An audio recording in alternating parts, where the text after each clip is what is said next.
Let's see what's cooking. It's time for Yo-Yo Max 12. Hello everyone. Today's recipe is a no-bake recipe called chocolate cookie triangles. So here we go. Starting off in a medium-sized bowl with 3/4 cup of butter. Add to that 8 ounces of chocolate. I'm using semi-sweet chocolate chips, but you could use any kind of chocolate you want as long as you have about 8 ounces of it. Put it in the microwave and heat it on high for about a minute or two until the butter is melted and the chocolate chips start to melt, and then stir it all together until it's nice and smooth. Then you can add 1/2 cup of chopped pecans or walnuts or almonds, whatever you'd like to use, or you can leave the nuts out altogether. Stir it together. Now for the cookie portion. The recipe calls for Nilla wafers. If you're unfamiliar with Nilla wafers, they're little vanilla flavored cookies.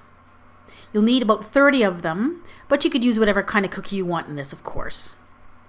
I put the cookies in a Ziploc bag and I just crushed them up coarsely using a rolling pin. Then I poured the crushed up cookies into the chocolate mixture and then just stirred it together. And that is pretty much it for the recipe. I told you it was really simple, and it is. Then you're going to take an 8 by 8 inch baking dish. Line it with aluminum foil or baking parchment. And I sprayed it lightly with a little bit of cooking spray. And then just pour the mixture in, spread it out nicely, and then put it in the refrigerator to set and cool completely. Takes about an hour or so. Once it's well chilled and set, you can take it right out of the container, and that 8 by 8 inch dish is ready to go back in the cupboard because it's very clean. And then I peeled off the aluminum foil, put it on a cutting board, and then proceeded to cut it into pieces. And how you do this part is completely up to you as well. What I did is I divided it 5 rows by 5 columns, ending up with 25 pieces approximately. And then I cut each of the pieces in half to make little triangle shapes. And if you line them up properly, you should be able to do maybe several at once, like I'm doing right here. Now those are ready to serve just as they are, but what I decided to do was to add them to a cookie platter, and I thought it'd be really cute if I wrap them in a little bit of gold foil. These little gold foil triangles are sold at the Bulk Barn and at other craft stores. They're used to wrap candy with. And so there is a little wrapped triangle. Okay, let me tell you a little bit about how this recipe turned out.